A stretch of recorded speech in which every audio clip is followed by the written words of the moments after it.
جی اماد صاحب، بہت شکریہ جی.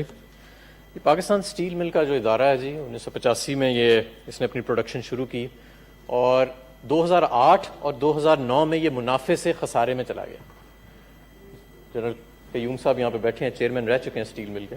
جی تو 2008-2009 میں ان کے دور کے بعد یہ خسارے میں چلا گیا اور 2015 میں اس کو بند کر دیا گیا.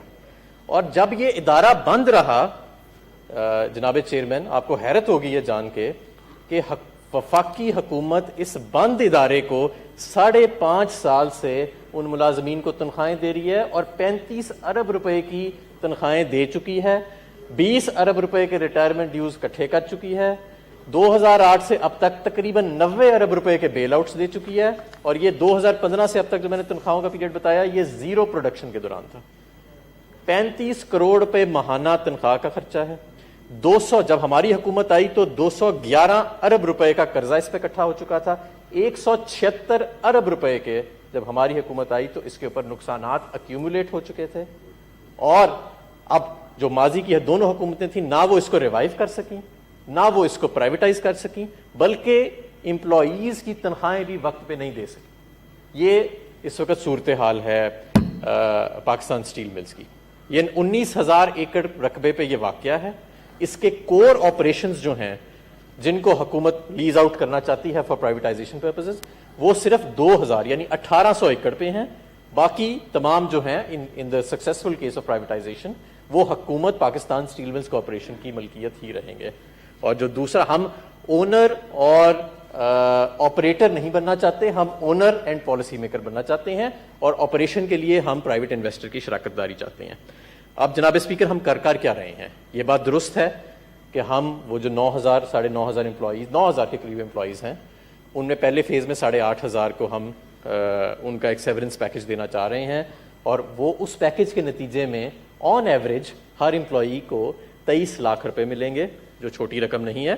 یہ ایک ایوریج ہے، کچھ کو کم بھی ملیں گے، کچھ کو اس سے کہیں زیادہ بھی ملیں گے. کچھ ایسے امپلائیز ہیں جن کو 60-70 لاکھ روپیہ بھی ایک امپلائی کو مل رہا ہے، ڈیپینڈنگ آن کہ ان کا پے اسکیل کیا تھا اور ان کا دورانیہ مدت کا ملازمت کا کتنی عرصہ رہا ہے. تو it varies, but on average 23 lakh روپیہ فی امپلائی جو ہے اس کو دیا جا رہا ہے. اور میں سمجھتا ہوں کہ یہ اگر ہم حکومت کرتی ہے تو جو ہم اس وقت ہر مہینے سمری جاتی ہے ای سی میں وفاقی حکومت کی طرف سے کہ جی یہ اتنے ارب روپے اب اس کا انٹرسٹ ڈیو ہو گیا ہے، اتنے کروڑ روپے جو ہے یہ 35 کروڑ روپے وفاقی حکومت ٹیکس پیئر کے پیسے میں سے ان کو دے، ملازمین کو دے. ایک تو یہ ٹیکس پیئر کا پیسہ ہمیں بچانے کی ضرورت ہے. ان لوگوں کو اب فارغ بیٹھنے کی بجائے ہم چاہتے ہیں کہ یہ بھی اکانومی کا حصہ بنے اور ایک پروڈکٹیو سیکٹر کے اندر جائیں. ایسے نہیں ہو سکتا کہ آپ نے اگر نوکریاں دینی ہیں تو آپ سرکاری محکموں اور اداروں کو پکڑ کے ان میں بھرتیاں کری جائیں.